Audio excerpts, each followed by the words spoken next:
आज मंत्रिमंडळाने ICC world cup मध्ये भारतीय महिलांच्या चमूने वर्ल्ड कप जिंकून जी दैदिप्यमान कामगिरी केलेली आहे त्याबद्दल मंत्रिमंडळाने अभिनंदनाचा प्रस्ताव पारित केलेला आहे।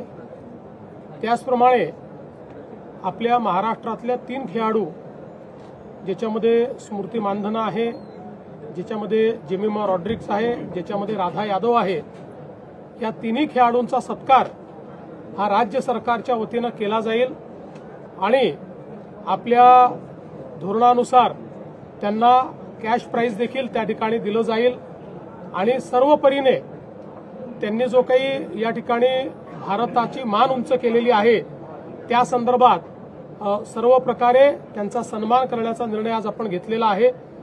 त्याचप्रमाणे पुढच्या काळामध्ये जेव्हा शक्य असेल त्यावेळी ही टीम संपूर्ण टीम ज्यावेळेस मुंबईमध्ये असेल त्यास त्या टीमचाही सत्कार आम्ही निश्चितपणे करणार आहोत। आज राज्य मंत्रिमंडळाने आपलं जे महात्मा फुले जनआरोग्य योजना आहे या योजनेच्या अंतर्गत 1300 आजार आतापर्यंत अधिसूचित आपण केले होते। आज जवळपास त्याच्यामध्ये वाढ करून 2399 म्हणजे 2400 आजारांकरता आपण त्या ठिकाणी या योजनेच्या अंतर्गत मान्यता दिलेली आहे। तेव्हा आता 2400 म्हणजे 2399 आजाराकरता 5 लाखापर्यंतचा सगळा खर्च हा सर्व नागरिकांकरता या योजनेच्या अंतर्गत केला जाईल आणि काही आजार असेही चिन्हित केलेले आहेत की ज्यामध्ये अधिकचा खर्च आहे। असे जे आजार आहेत त्याही आजारांमध्ये चिन्हित आजारांमध्ये 10 लाख किंवा त्यापेक्षा जास्त खर्च देखील देण्याचा निर्णय हा राज्य सरकारच्या वतीने घेण्यात आलेला आहे। यासोबत अनेक आजारांचे जे पॅकेजेस आहेत हे आता नवीन रेटने म्हणजे काही ठिकाणी आपण जवळपास दुप्पट रेट केलेला आहे त्यामुळे देण्याचा निर्णय केलाय। यामुळे हॉस्पिटल्सची मागणी देखील मोठ्या प्रमाणात पूर्ण होणार आहे आणि महाराष्ट्रातल्या गोरगरिबांना पूर्णपणे त्या ठिकाणी मोफत आणि चांगल्या पद्धतीचा उपचार मिळण्याच्या संदर्भातला मार्ग खुला झालेला आहे। काल परवा जी काही आपल्या पुणे जिल्ह्यामध्ये बिबट्याच्या माध्यमातून जी काही मृत्यूची घटना झालेली आहे अतिशय दुर्दैवी अशा प्रकारची घटना आहे। एकीकडे काही भागांमध्ये वाघाच्या माध्यमातून आणि विशेषतः या भागामध्ये तर बिबट्याच्या माध्यमातून खूप मोठ्या प्रमाणात अशा प्रकारच्या घटना घडतायत। मुळात एक अंदाज असा आहे की जवळपास 1300 बिबट त्या ठिकाणी आता पूर्ण म्हणजे पुणे जिल्हा असेल, लगतचा नगर जिल्हा असेल, या सगळ्या भागांमध्ये आज त्यांचं विचरण चाललेलं आहे आणि म्हणून या ठिकाणी आता आम्ही केंद्र सरकारशी चर्चा करतो आहोत। आता माझं प्राथमिक बोलणं आलं आणि मी आता परत केंद्रीय वनमंत्री मोदयांची चर्चा करतो आहे।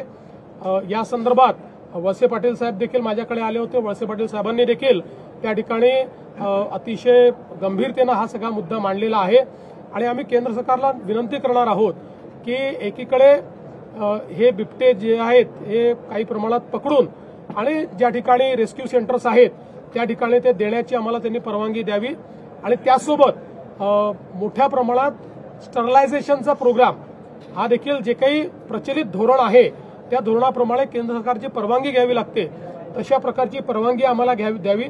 कारण आता जो काही आपल्याकडे जंगलाचा किंवा बाकी जो एरिया आहे त्याच्या तुलनेत ही संख्या मोठी झालेली आहे आणि म्हणून स्टरलायझेशनचा देखील एक प्रोग्राम हातामध्ये घेण्याच्या संदर्भात आम्हाला त्यांनी परवानगी द्यावी आणि अर्थातच ज्यावेळी एखादा बिबट हा नरभक्षी होतो त्यावेळी आवश्यकता असेल तर त्याला पुट डाऊन करण्याची पण परवानगी दिली जाते। तर अशा सगळ्या परवानग्या त्या ठिकाणी केंद्र सरकारने द्याव्या अशा प्रकारची मागणी करून आम्ही त्यांच्या मदतीने हा जो काही आता एक प्रश्न निर्माण झालेला आहे हाही प्रश्न सोडवण्याचा प्रयत्न आम्ही करणार आहोत। राज्यामध्ये मोठ्या प्रकल्पांचा तुम्ही आढावा घेताय, मात्र काही प्रकल्पांमध्ये जे कंत्राटदार आहेत त्याच्यावर आपल्याला कामं वेळेत पूर्ण होताना पाहायला मिळत नाही। अशा कंत्राटदारांवरती काल तुम्ही पाहिलं असं आहे की 21 प्रकल्पाचा काल मी आढावा घेतलाय जे राज्यातले आणि MMR रिजन मधले महत्वाचे प्रकल्प आहेत। या प्रकल्पांमध्ये जी काही आपण नियोजित तारीख दिलेली आहे कंप्लीशनची त्यापेक्षा जे प्रकल्प आता मागे पडलेले आहेत त्याच्या कंत्राटदारांनी आपण बोलवलं होतं काही अडचणी कंत्राटदारांनी देखील सांगितल्या, त्या अधिकाऱ्यांना सांगून आपण सोडवायला लावल्या. काही ठिकाणी कंत्राटदारांचं काम स्लो होतं, त्या ठिकाणी त्यांना आपण तंबी दिलेली आहे. कुठल्याही परिस्थितीमध्ये जनरेशनल प्रोजेक्ट होऊ नये अशा प्रकारची त्या ठिकाणी मी सांगितले. 5-5, 7-7, 10-10 वर्ष प्रोजेक्ट चालतात, हे आम्हाला मान्य नाही. प्रोजेक्ट वेळेत कंप्लीट झाले पाहिजे या दृष्टीनं वॉर रूमच्या माध्यमातून त्याचं टास्क वाईज आम्ही डिव्हिजन केलेलं आहे.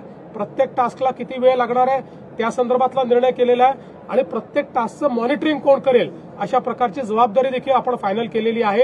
आणि त्यासोबत ज्या काही अडचणी येतात त्या दूर करण्याची यंत्रणा देखील आपण तयार केली. देवेंद्र जी, आज मंत्रिमंडल में बीसीसीआई में जिस तरीके से महिला खिलाड़ियों ने काम किया उसको लेकर अभिनंदन प्रस्ताव किया गया, क्या चीजें और कैबिनेट में क्या डिसीजन हुआ? देखिए, आईसीसी महिला वर्ल्ड कप में हमारी महिला टीम ने बहुत अच्छी वहां पर प्रदर्शन करते हुए और पहली बार विमेन्स आईसीसी वर्ल्ड कप को जीता है और 25 साल तक 3 ही देश इस पर कब्जा जमाए हुए थे. पहली बार एक नया विनर, एक नया विजेता ये विश्व को मिला है. हमारी महिला टीम ने बहुत अच्छा प्रदर्शन किया है, इसलिए महाराष्ट्र के मंत्रिमंडल ने उन सभी का बहुत बहुत अभिनंदन किया. हमने अभिनंदन का, उनके धन्यवाद का प्रस्ताव वहां पर पारित किया है. साथ में महाराष्ट्र की जो 3 हमारी लड़कियां उसमें खेलती है, जिसमें स्मृति मानधना है, जिसमें जिमिमा रॉड्रिग्स है और जिसमें राधा यादव है, इनका उचित सम्मान ये महाराष्ट्र सरकार करेगा, ये भी निर्णय इसमें लिया गया है. और जब भी ये पूरी टीम मुंबई में होगी तब टीम का भी हम लोग सम्मान करेंगे, ऐसा भी निर्णय हमने लिया है. तेंदुओं को लेकर के भी एक केंद्र सरकार से बातचीत करने का जो फैसला, ये जो पूना और अहिल्यानगर का सारा इलाका है, यहाँ पर अभी तेंदुओं की संख्या करीब 1300 तक पहुंची है. और अभी हाल ही में पिछले कुछ दिनों में मैन एनिमल कॉन्फ्लिक्ट में बड़े पैमाने पर लोगों की मृत्यु हुई है. इसके चलते एक गुस्सा भी लोगों में है और लोगों को लगता है कि इसमें कोई न कोई उपाय किया जाना चाहिए.